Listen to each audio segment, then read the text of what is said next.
And now, hello and a very warm welcome to Lunchtime News on KBC Channel 1, live from the Broadcasting House in Kenya's capital, Nairobi.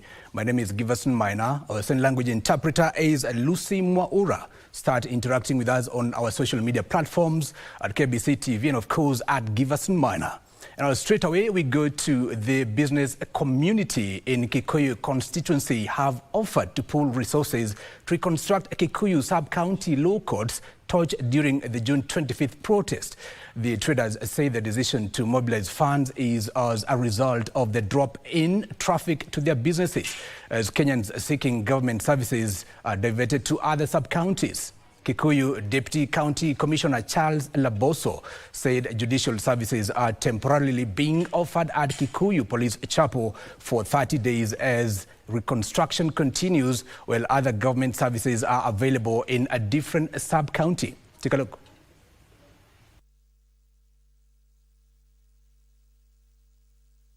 We're running the courts in the morning, and at 1, the chapel is converted back to a church. And up to 2, and in the afternoon again we have the courthouse. Wajue kwamba hata kama mahakama ilichomeka haimaanishi kwamba huduma za mahakama zimekuwa makamili. And say no. Of political leaders are now calling for peace, unity, and responsible leadership as the country edges closer to the 2027 general elections. Speaking in Taita Taveta County, Speaker of the National Assembly Moses Wetangula led leaders in condemning those preaching divisive politics, urging leaders to exercise caution and, of course, urging leaders to prioritize national cohesion and development of a political brickery. Speaking during a women's empowerment fundraiser in Taveta, a section of leaders led by National Assembly Speaker Moses Wetangula have called for peace, unity and political tolerance ahead of the 2027 elections. Sisi kama viongozi wa mashinani na wa national government kule juu, lazima tuwe na heshima kati yetu. Siasa ambayo wenzetu wamekemea hapa, sisi pia tunaikemea. Siasa ya viburi, siasa ya matusi, siasa ya madharau, siasa ya uchoyo, siasa ya ukabila. The leaders also warned that inflammatory rhetoric risks derailing progress, calling on Kenyans to remain steadfast in pursuit of peace and stability. Wakatukosea heshima, wakasema ati sisi ndio wachache. Nataka niwaambie, sisi kweli ni wachache, lakini safari hii kura zetu za watu wachache zitaisabika, my friend. Tumekuja hapa kwa heshima ya viongozi wenu. Tumekuja kwa heshima ya nyinyi wananchi, ambao wananchi wa Taveta ni wananchi wapenda maendeleo na wapenda amani. ODM chairperson and Homa Bay Governor Gladys Wanga, alongside National Assembly Minority Whip Many Odhiambo, defended the party's involvement in the broad-based government, emphasizing their commitment to both development and the fight for social justice. We have fought and without going back. And now we are saying we will continue to fight. But we will fight from within the broad-based government. We will fight as we also bring development for our people. We do not want to get involved in personal issues that are being made to look like national issues. We know that we are collaborating with the KK government as ODM, but we are collaborating with our principles. Finally, the Democracy for the Citizen Party has added its voice in condemning cases of police brutality. They cautioned against infringing on the rights of citizens to picket. Serikali isianze kusema ya kwamba tulikuja hapa kupanga chochote other than party issues. We came here to discuss the progress of our party. You must know that. Now, Nairobi woman representative Esther Passaris has defended her controversial law proposal that seeks to regulate demonstrations in Kenya. The lawmaker says the proposed Public Order Amendment Bill 2025 is meant to bring order and sanity. Government allied leaders are terming the bill as progressive and timely, especially coming at a time when there is a renewed wave of protest. Critics feel that the bill aims to curtail constitutional rights under Article 37, which guarantees every person the right to assemble, demonstrate, picket and present petitions to public authorities, provided these actions are conducted peacefully and unarmed. Waliingia bunge, wakavunja vitu, maisha ya watu ikatishika, watu wengine wakakufa na wakapoteza maisha yao. Mimi nikasema, kweli sitaki kuzuia demonstrations, lakini ninasema tukifanya demonstration tupeane information kulingana na hiyo demonstrations. Tarehe 7 mwezi wa 7, tafadhali, kama mnataka kuwa na demonstrations, muwe na demonstrations peaceful. Msiende kuvamia mabusinesses ya watu wengine.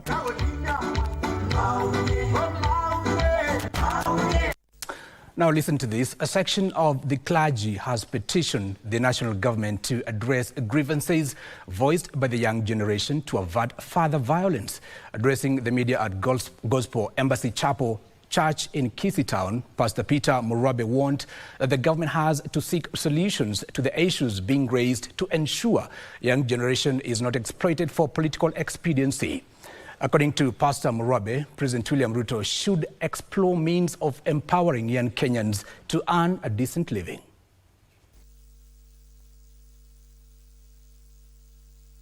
Hali ya uchumi ya taifa la Kenya kwa sasa, nikiwa na maana ya pesa mfukoni, haiko sawa. Kwa hiyo ndio maana unakuta vijana wengi wanatumika kirahisi na wanasiasa fulani, wengine wanapewa pesa kidogo 500.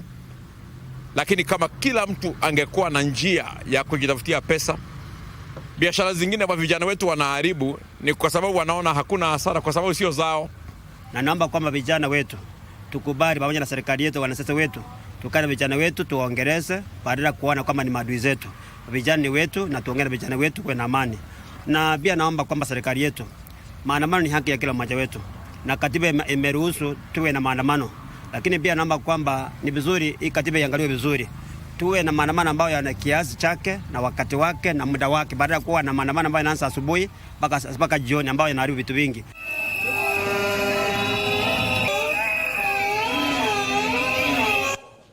Now, the National Liberal Party, NLP, and its newly elected party leader, Dr. Augustus Kialo, or rather Chalo Muli, have received a major political boost after the Kikuyu Council of Elders formally endorsed his leadership and bid to seek support in the Mount Kenya region.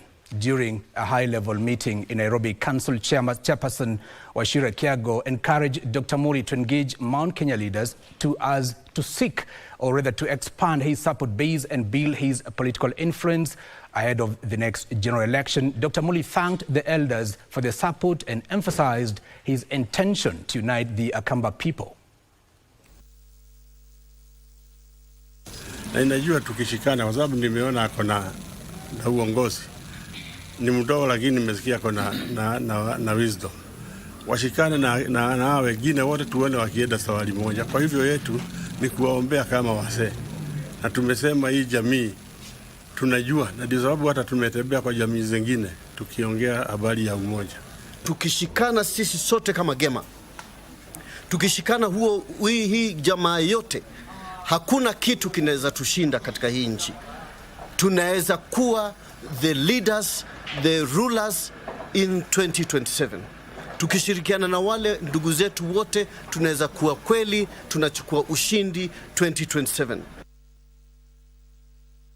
Now from that we take you straight to Isiolo County, where a section of leaders are calling on the police to look into what they term as a sustained campaign of violence and intimidation in the county. Addressing the press in Nairobi, the leaders led by the Isiolo South Members of Parliament, Mohamed Bidu, expressed concerns that nobody has been arrested following the chaos and destruction of property witnessed in Isiolo County Assembly during an impeachment motion against Governor Abdi Guyo last week. A section of leaders from Isiolo County wants action taken against leaders who perpetuated chaos during a motion to impeach the area governor in the county assembly. The leaders say the embattled governor should be investigated, and if found to have used goons to try and silence the MCAs, then he should face justice. Over the past 3 weeks, 16 out of 18 MCAs, including the 8 elected representatives of the people, have been forced into hiding, fearing for their safety. They are being hunted down like fugitives by goons allegedly hired by the governor. The leaders also faulted the purported gazette men of a new county speaker against the law. We urge the government printer to revoke the fraudulent gazette notice and ensure that all individuals involved in its issuance are held accountable.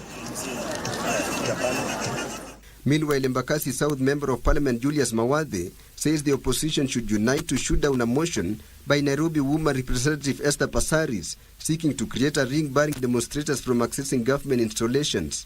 When you have a petition, you are supposed to bring it and give it to Parliament or go take it to the national government, that is the Harambee House. So there is no, you can say that nobody should be able to bring a petition to the gates of the national government or national government offices.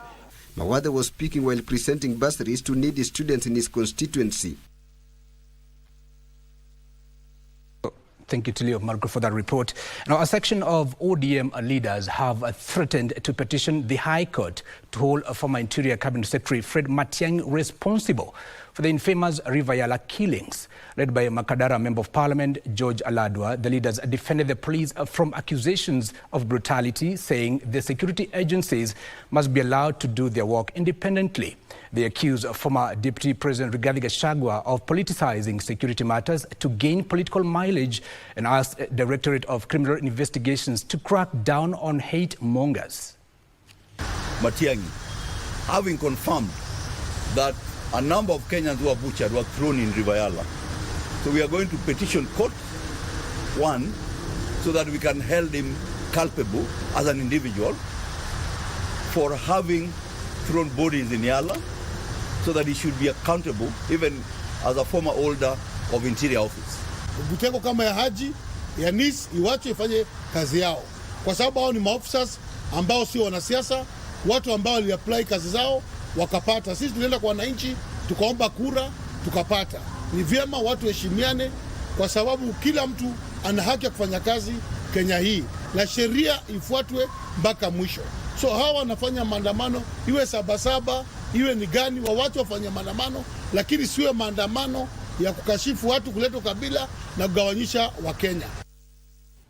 Now, the Orange Democratic Movement Party's grassroots officials from Kenya have cautioned the area legislator David Ochieng to go slow in his criticism of the Siaya Governor James Orengo. Details of these and other stories in the County News Roundup. According to the officials, David Ochieng has been crisscrossing the county, faulting the governor for alleged underperformance, while they added he knew that his accusations were false. We won't relent on those people who are coming here to cause mayhem and chaos on gubernatorial seat. We are giving them an early warning. Go back to the sender. Tell the sender that we Ugenya people and Siaya people, we are not ready to be disturbed. Unless you are perturbed, so don't bring the disturbance to us.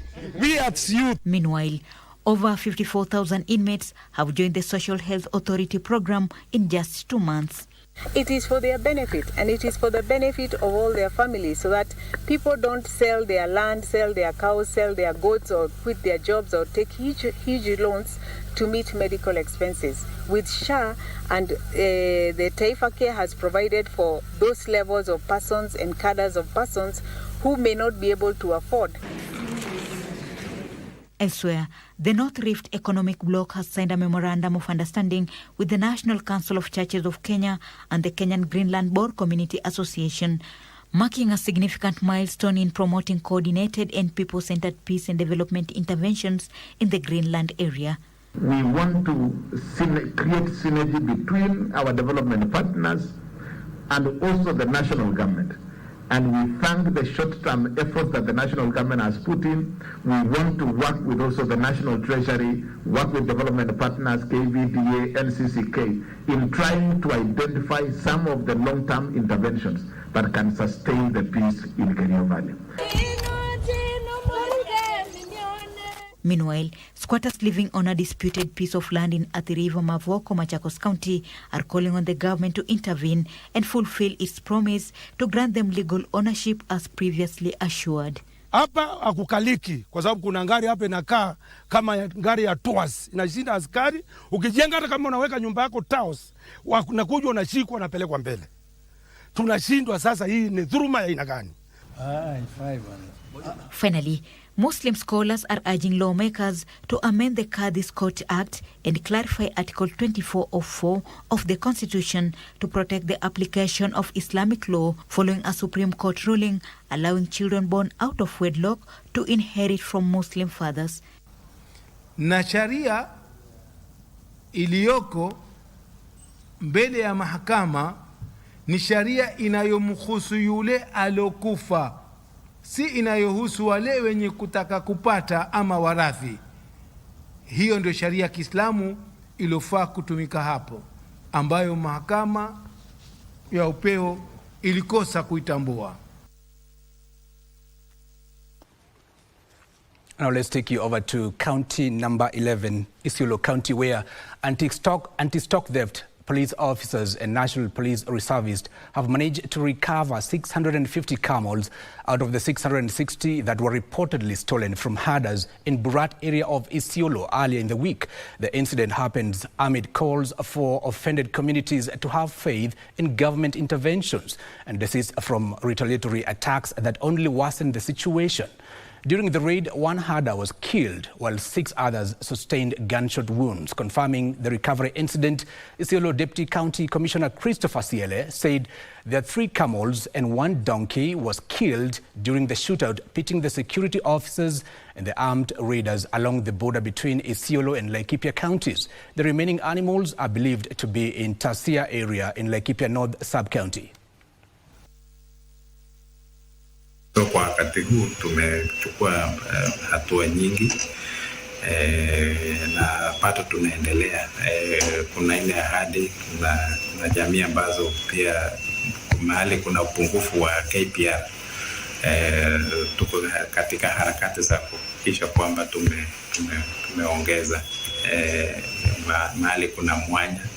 Hata hizo sehemu, kuna hiyo sehemu tumeenda, ni ile tu tunangojea kama hiyo tunaendelea ku-identify wale tutawa-engage kama KPR, ndio tuhakikishe kwamba kwanza kwa hiyo sehemu ambao ni kama kifukio ya kuingia katika ile mto ya Ngarendare, tunataka kwa hiyo belt tuhakikishe kwamba tuko na KPR ambao watatusaidia kurudisha zile mifugo ambazo zimeibiwa. Mambo ya revenge haitatusaidia, itachangia tu ukosefu zaidi wa usalama kupita vile iko wakati. Now from Isiolo to county number 35, Kericho County, where the Kipsigis Council of Elders has met with youth leaders drawn from all the wards in Kericho County, where they deliberated on mentorship, cultural preservation and knowledge sharing. Addressing the press after meeting, which was held at ACK Conference Center in Kericho Town, Miot, Kipsigis Council of Elders Chairperson Richard Ngeno called on the youth to embrace dialogue as a tool of conflict resolution to ensure harmony in society. Kericho youth, led by their president Elkanah Mutai, affirmed they have agreed to preach the message of peace and unity and to seek mentorship from elders.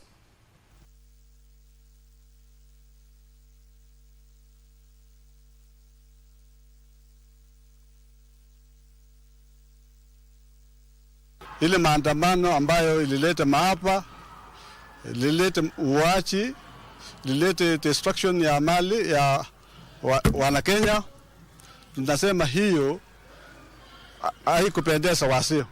Tunataka properties ilindwe, tunataka maisha ilindwe, tunataka nchi ilindwe. Jambo la pili tumesema heshima. Tunataka kuheshimu sheria za nchi, tunataka Wakenya waheshimu rais ambaye wako mamlakani, tuheshimu viongozi wote, tuheshimu kanisa, tuheshimu wazee na tuheshimu vijana. We are the youth of Kericho County and the wazees are the Miot Kipsigis Council.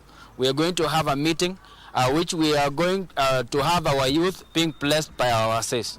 And therefore, I want to call upon all the youth of Kericho County to turn up in numbers on Monday so that we can have this one meeting. Now we take you to county number 18, Nyandarua County, where residents of Engineer Town were left in shock following a violent incident in which a middle-aged man was seriously injured during alleged late-night confrontation. According to preliminary reports, the unidentified middle-aged man was found unconscious near the town center close to a dumping site. The incident is believed to have occurred in the middle of the night, prompting fear and confusion among residents. Police officers from Engineer Police Station responded swiftly to the scene after being alerted by members of the public and have since launched an investigation into the matter. The motive behind the attack remains unclear and no arrests have been made so far. Wakati mmoja wetu anaumia, gari hakuna. Kama kuna view any of CCTV, tunafaa kuchukua hizo footage tujue concerning mwenyari chenye iliendelea concerning about that guy. Hiyo ndio tunataka tujue tu. Lazima tufuatilie hii haki mpaka mwisho. Apate haki. If you can't fight for his right, who else can we fight for him? Sisi wenyewe ndio tutafuata haki yake mpaka mwisho. Now, away from that, the race to elect a new Kilifi County Assembly Speaker has kicked off with applicants led by former Kikuyu Ward MCA Nixon Muramba arrived at the Assembly premises in Malindi Town to collect nomination forms. This comes after the impeachment of Kilifi County Speaker Teddy Mwambire by at least 40 members of County Assembly on Monday this week over what they termed as gross misconduct and violation of the law in a motion that was tabled by Tezo Ward MCA Thomas Chengo of the Pamoja African Alliance Party. Today, to collect nomination forms for purposes of the election of the Speaker, which fell vacant after Honorable Teddy Mwambire was removed from office by way of impeachment. I have come to collect the nomination forms so that I can go for it. So it is now official, I am in the race for the position of Speaker, County Assembly of Kilifi. So MCAs, this is your chance to elect one of your own, and I believe I'm going to put together, because I know the County Assembly is highly divided. But my major assignment will be to unite the County Assembly of Kilifi.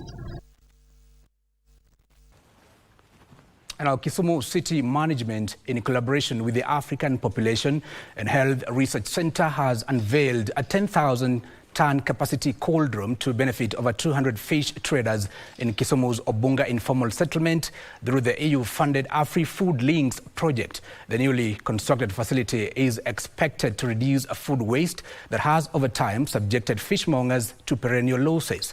The infrastructure will also enhance safe handling of fish and related byproducts, as well as improve public health outcomes. Construction of the facility is part of a larger scheme by the Lakeside Administration and Development Partners to improve the trading environment for small-scale fish traders in the county.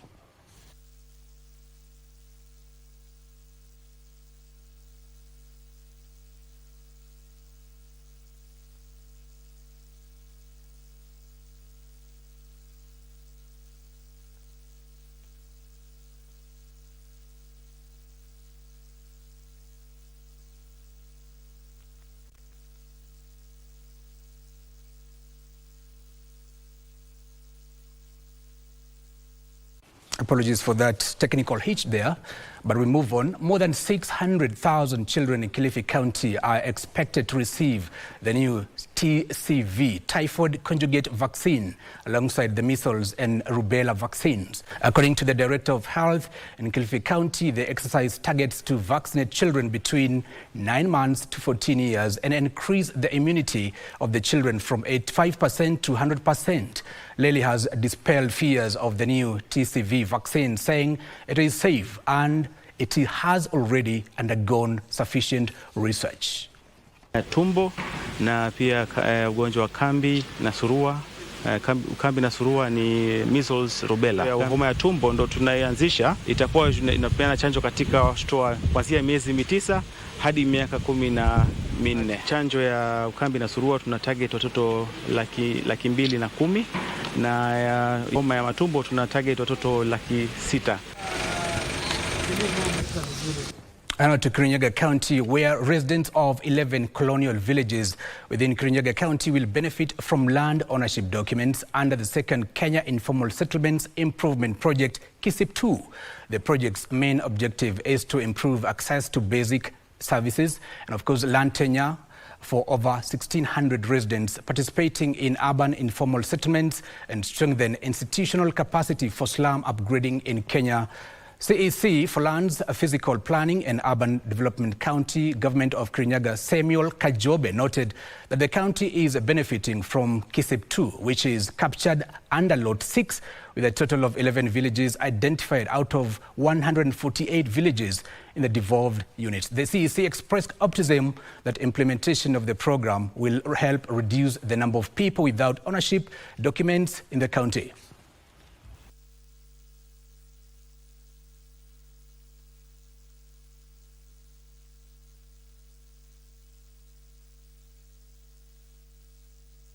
Because during the first and second adjudications, which started in 1958 through to 1962, when people were being settled, and Kirinyaga having been a hotbed of reparation activities, people had been clumped together in villages. Asa tulikuwa ni kwa chief ana authority, kienda kwa county council inasema hiyo kijiji endeni muamulishanwa na chief. Na chief ule aliandikwa hata anjui mipaka ilikuwa wapi, asa mambo ikawa hivyo. Tukawa ni kuvutana, nivuta ni kuvute. Kitambo tulikuwa tunatumia lease na sasa tunatarajia kuletewa title deed. Tunasema ni asanti kwa wale wameleta hii mlandi.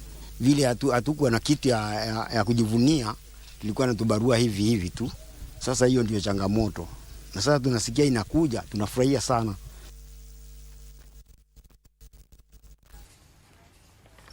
Residents of Nairobi South Ward are up in arms over raising cases of insecurity and defilement, with several children affected. Speaking at a public gathering in the area, Nairobi South Ward member of County Assembly Waithira Shege called for enhanced security patrols and community vigilance as investigations continue. The gathering follows disturbing reports of at least 10 children defiled in the area. Police say 3 suspects are already in custody, with 1 suspect released on a 500,000 bond.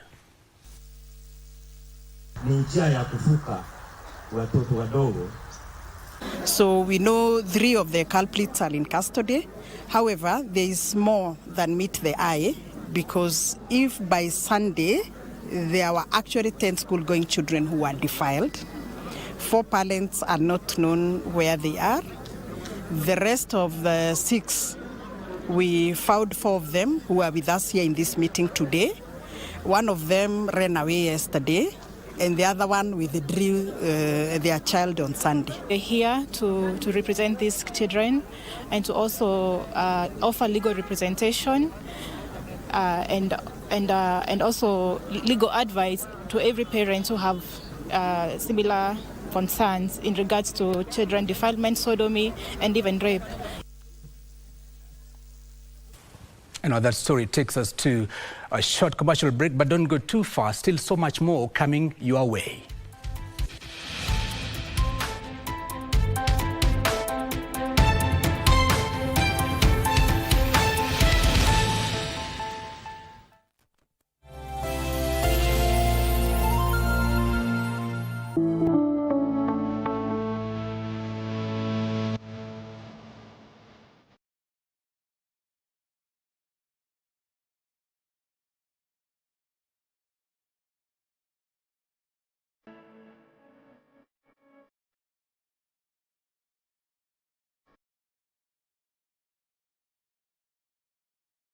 They say the earth without art would just be air.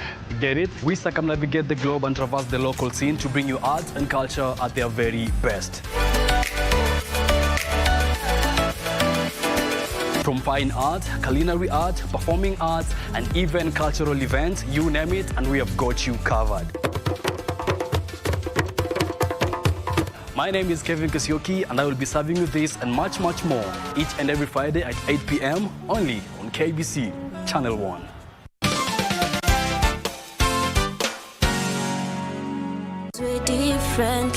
Therapy plays a crucial role, especially to persons with disabilities, and ranges from physical, speech, occupational, behavioral, and psychological. This abuse comes in so many forms. May it be physical abuse, even economical abuse, because you'll find that someone offers them a job, and simply because they know that this person has challenges, maybe intellectual challenges, you find that they are being underpaid. Differently able.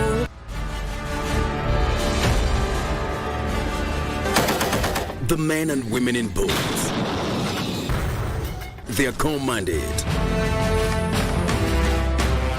to defend and protect the sovereignty and territorial integrity of the Republic of Kenya. Their bravery knows no limits. Make a man go through the wall without breaking the wall. Laziness, it is not in our vocabulary. But what are their stories, their tales? Military Tales, every Saturday at 9 p.m. with Ben Troy Njoe.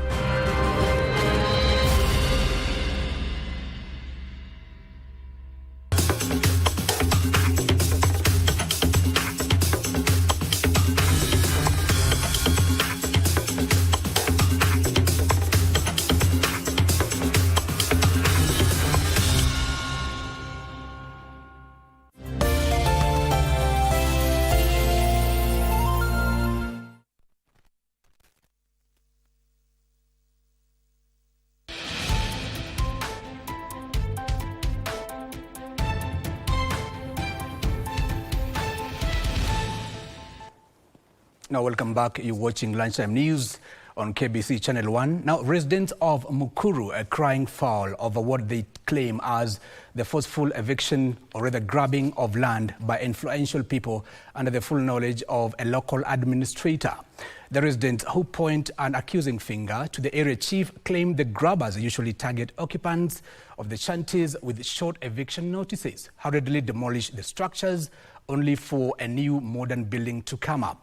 The residents claim that after reporting their grievances to the area chief, the case drags on for a very long time, allowing the grabbers to change land ownership. The residents are now calling on the government to come to the rescue.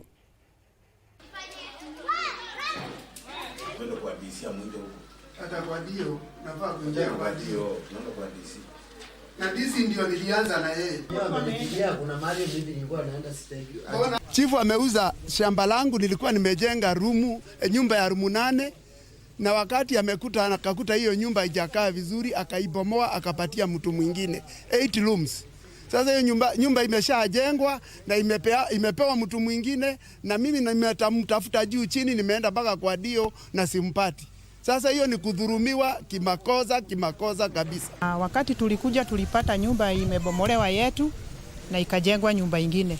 Ilikuwa nyumba ya rumu 8, hata material zote walitoa, hakuna kitu iko hapo, na wamewekelea nyumba ingine.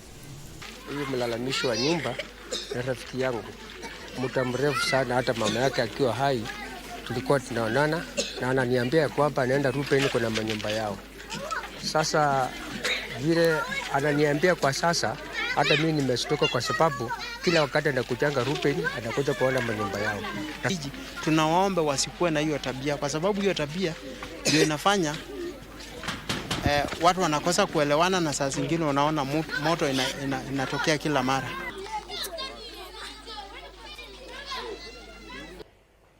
Agriculture Cabinet Secretary Mutahi Kagwe has called on the Ministry of Interior to take decisive action to ensure that organized criminal groups are not exploiting the Gen Z demonstrations. Speaking during the ongoing tour of Nakuru County, Kagwe condemned the rising cases of property destruction, terming them as acts of anarchy that undermine the spirit of lawful demonstrations. He urged citizens to remain vigilant and take a civic responsibility in safeguarding public and private property. Musidanganywe ni mtu ati ni watoto wenu ambao walikuwa wana demonstrate, walivunja hiyo kitu maua, walivunja police station. Sio watoto. It is not our children. It is not our children who are doing those things. It is not the Gen Z demonstrators who are doing those things. These things are planned by criminals. Wale ambao mnasikia wanaingia supermarkets. It is not these young people. Ni watu ambao wanajua kuna maandamano siku fulani, alafu sasa wanapanga. So we need to be also vigilant as citizens of the country. We also ought to take citizen responsibility and protect what we have. Clergymen and women drawn from Mwingi North constituency held a sensitization meeting following increasing cases of child neglect and defilement cases, which they say risk ruining the future of the region. The meeting was aimed at developing various strategies to curb child abuse, which has been rampant in Mwingi North constituency.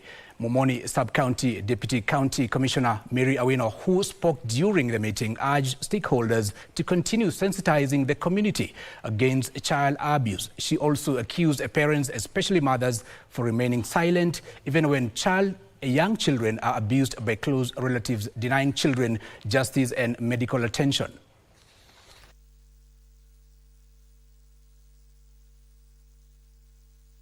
Tumekuja pamoja ndio tuhakikishe ya kwamba watoto wetu wanalindwa na tumetokea na mbinu za kuweza kusaidia watoto wetu wasije wakadhulumiwa. Umeona mtoto amedhulumiwa, mtoto ako neglected, lakini wewe ni kama huoni, wewe unapita tu ukienda. Si wangu wako safe kwa nyumba, si wangu wako safe shuleni.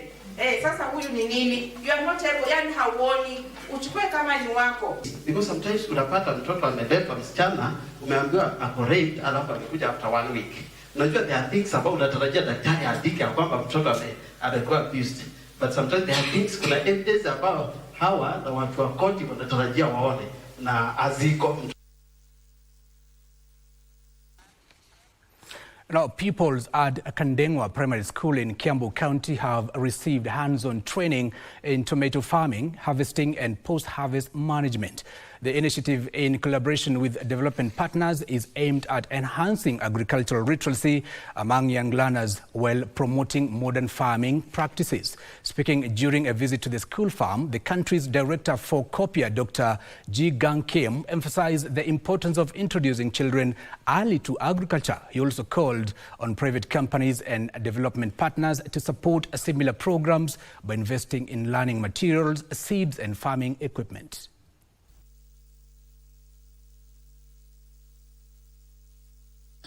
We have agriculture in the CBC, and agriculture is one of the backbone of the food in Kenya. And having seen whatever we have done today, you can be able to see and to learn that our students are very lucky to be able to take whatever they have acquired from the agriculture farm in their homes and even to other neighboring schools. Farm management in schools not only provide better food materials for students, but also influence students' interest in agriculture. However, many schools that have farms have difficulty to manage farms due to lack of agricultural technology and budget. Kiambu, we take you straight to Nyeri County, where at least 50,000 residents in 5 villages in Nyeri are set to benefit from the second phase of a slum upgrade project and infrastructure works by the Kenya Informal Settlements Improvement Program. The upgrade, which is of course being undertaken for 500 million shillings, will involve the construction of roads and connecting households with water supply, among others. According to Nyeri County Executive Committee member in charge of lands and physical planning, Dirango Gashonia, the completion rate of the works currently stands at between 48% to 50% in all 5 sites. In Nyeri County, we are one of the counties that has the most colonial villages. That is what that forms the bulk of our work in urban planning, and that is why we have programs like the slum upgrading project. In this specific project for KISIP 2, we are working in 5 5 colonial villages or 5 sites. Tunashukuru upande wa stima. Tumetoka kwa giza, tumekuwa kwa giza miaka mingi. Saa hii tumeona mwangaza. Tunashukuru kwa hiyo kwa stima. Upande wa drainage tunashukuru tena.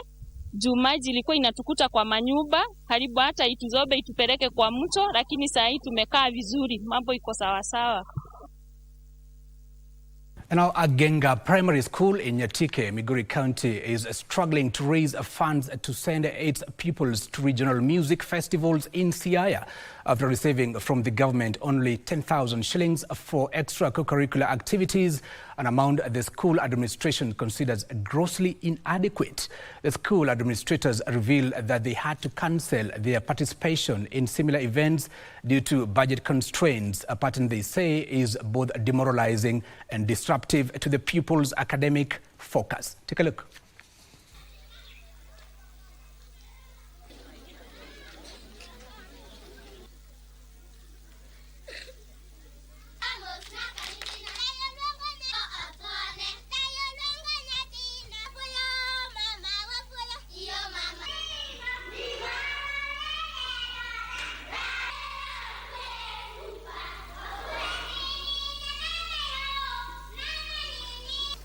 We thought the county could get us some money because normally we have got 2 teams here, one for ECD and one for primary. The ECD is falling under county government, and at that level the county is supposed to take them to that function. But up to now, we have not got any communication from the county. Last year, I can remember, we were to continue with the regional activities. That is music, drama, I mean. But they could not because we did not get well-wishers in time to help us continue with the activities. And the major challenge I've faced is the cost of transporting these children, more so from the levels where you have to transport. From the higher levels, they are restricted. I believe in my team. It pains me to deliver the message to the learners that now we cannot go on. It has happened around 3 times. Then it's a very heavy information to take to the learners that now we can't go on.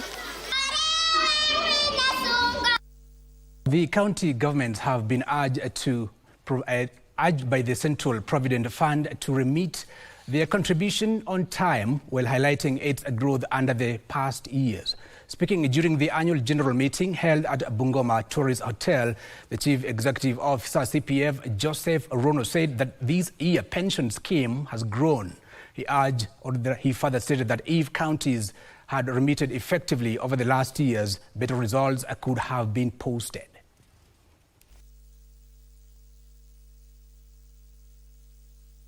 We've had our annual general meeting for 3 of the pension funds which we manage. That is the old scheme which is called Lab Trust. We have County Pension Fund and CPF IPP schemes. So we are very excited to give back the report card to our members in terms of what we've been doing for the last 1 year. Just some of the few challenges that we've had, the challenges which counties are going through.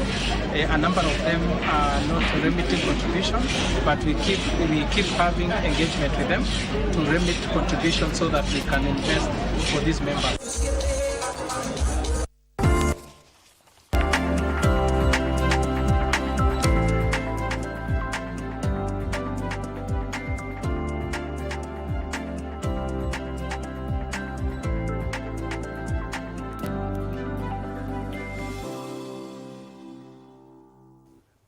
It's time for business. It's time to make sense of the shilling. Now, the Kenya Tea Development Agency plans to reduce costs associated with tea processing in its allied factories in a bid to increase earnings for smallholder farmers. KTDA Chairperson Chege Kirundi says the agency has partnered with the United Nations Industrial Development Organization to explore and research more on the use of gasification in powering tea processing in all 8 allied factories in a bid to make tea growing and processing more sustainable and equitable. We were launching the new phase of new business strategies and initiatives that will carry this organization for the next 60 years and beyond. In fact, our sustainability strategy goes from now to the year 3000 and beyond. So today was a major milestone for the beginning of the third phase of KTD growth. We feel that the strategy to add value of 40% of our tea production is possible. We know that the law has been in place for the last 5 years. We have more 3 years to attain this, and therefore we are in a hurry to ensure that the farmer get their value-added teas in the market. Now, the delays in expanding the Kilifi airport are hurting the economy of Kilifi County. The airport, which has been under development for more than a decade, seeks to expand the facility to accommodate international flights. Kilifi County political leaders are urging the government to fast-track the compensation process, which has stalled the expansion of the airport. Once complete, the Kilifi airport is expected to spur trade and tourism in the North Coast area by allowing larger passenger and cargo planes to operate from the facility. For more than 2 decades now, plans to expand the Malindi airport have been thwarted by a delicate and controversial land compensation program. The modernization of Malindi airport started in 2004 with plans to expand the runway and build modern towers, taxiways and aprons to accommodate bigger aircraft. However, the multi-billion shillings project has faced delays, with locals demanding compensation running into billions of shillings. Tourism Cabinet Secretary Rebecca Miano says the delayed expansion is choking investment in tourism due to a lack of direct flights from key tourism metropolises in Europe, Asia and the Americas.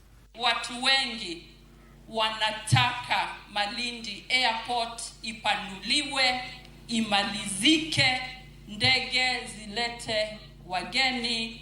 Nataka kukuambia hiyo iko hapa kwa akili upande wa mbele. Kilifi County Commissioner Josephat Biwott has urged local leaders to work together and allocate funds to resolve the pending land issues. Investors want land with titles. There's nobody who's going to invest. So problem ile tuko nayo kwa Malindi airport is the government has tried to look for some money to facilitate mambo ya accommodation, mambo ya settlement ya the land owners. But the problem, the land owners are not the ones on site. Wale wako site ni squatters.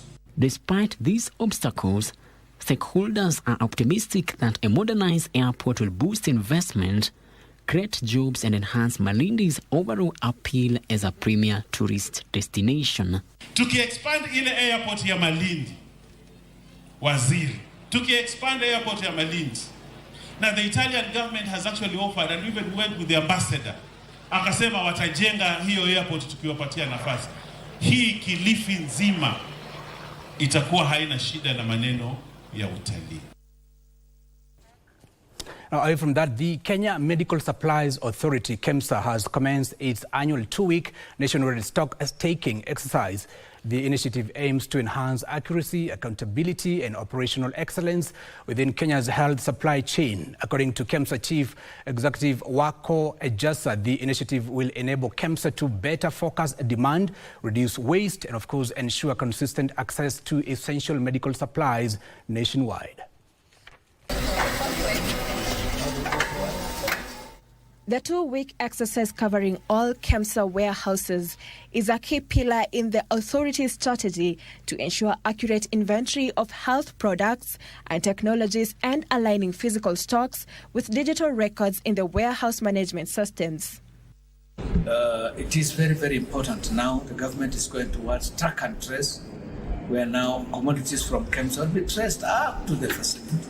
The final results will be posted in KEMSA's financial statements in line with international public sector accounting standards, good accounting practices, and regulatory guidelines. And especially now it's very key in the arrangement that we are going forward to in terms of knowing what KEMSA has supplied each and every facility. The exercise involves the physical verification of stocks against system records in the Logistics Management Information System, capturing vital data including batch numbers and shelf life. The findings will feed directly into KEMSA's financial statements in full compliance with international financial reporting standards and best practice in public resource management. Sylvia Gatti reporting for Lunchtime News. It's time for sports. Let's get sporty, shall we? The Africa Para-Volley Championship, which Kenya is hosting at the Kasarani Endo Arena, will serve off this afternoon with the official opening ceremony. The VCR 8 African nationwides have so far arrived in Nairobi for the tourney, which Kenya women will open their campaign with a match against Rwanda, while the men's team will lock horns with Algeria in the opener later today. The winner of the championship will secure a ticket to feature in the World Cup, which will be held in USA this October.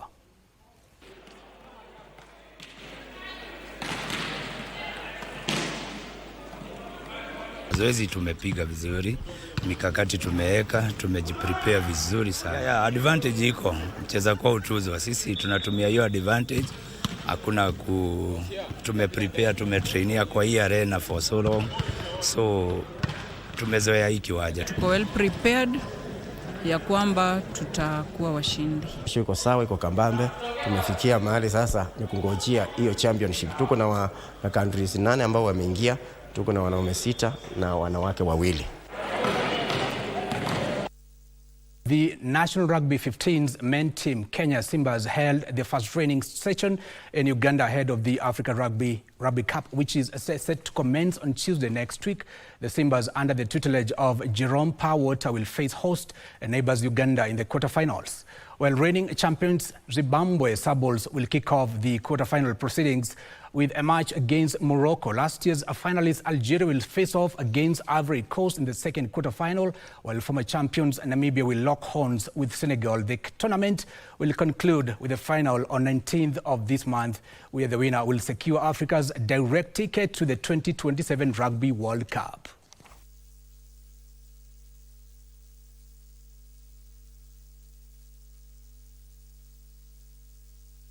Women's quarterfinals of the inaugural Volleyball Kenya Cup are set for this weekend at the Nyayo National Stadium Gymnasium in Nairobi. Pamela Adhiambo, Meldina Sande and Simeon Kipkorir are back in the country after their international stints, as Kipkorir will play for the defending champions General Service Unit. Adhiambo will gear up for National League champions Kenya Pipeline, while Sande will be in action for former league champions Kenya Prisons.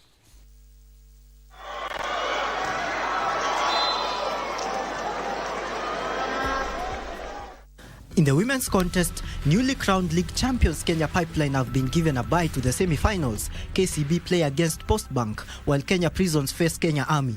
DCI, who finished as runners-up in the just concluded National League, face KDF as they seek to cap off their remarkable season with silverware on Saturday. Meanwhile, in the men's quarter-final, GSU are aiming to complete a season's double against KAPU, while league playoff finalist KPA seek redemption in the inaugural championship against Trailblazers. Dethroned league champions Kenya Prisons will face Equity Bank, while KDF take on AP Kenya in the Disciplined Forces Derby on Sunday. The semi-finals and finals will be held on the 12th and 13th of July, respectively.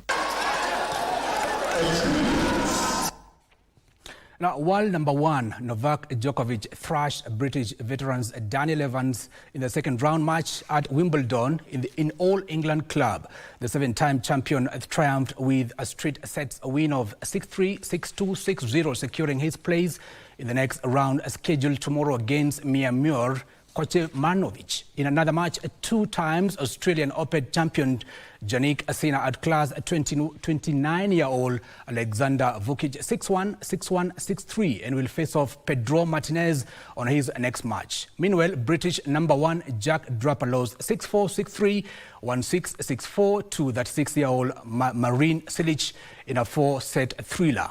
In the women's singles, 4 times a French Open champion Iga Swiatek came from a set down to beat Sati McNally 5-7, 6-2, 6-1, clinching victory in 2 sets out of 3. With the playoffs rolling into day 5, Emma Raducanu is looking to beat a top player for the first time in her career as she faces world number 1 Aryna Sabalenka in the Wimbledon third round today.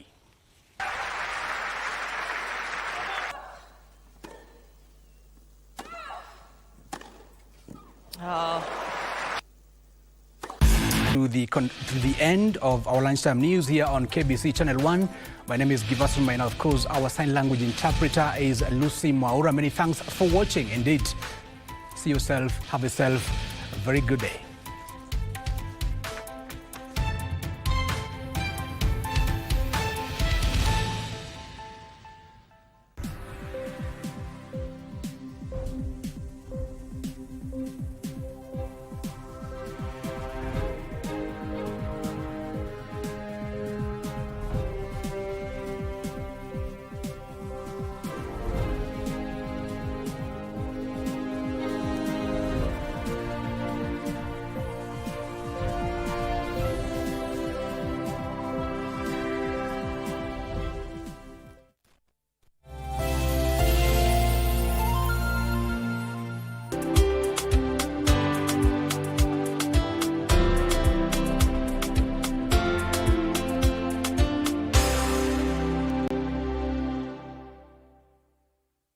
Wiki hii kwenye mkulima tutamfuga ng'ombe wa maziwa. Tumkame. Mayouth wote tungewahimiza wasifikirie ati ukulima ni kitu chafu, wajue ukulima ina faida, na hiyo ndio kazi tunafanya, na watoto wetu tumewasomesha mpaka university na hii kilimo yetu biashara. Tazama Mkulima Jumamosi hii saa 10:30 hapa KBC. Tukupe uhondo kamili.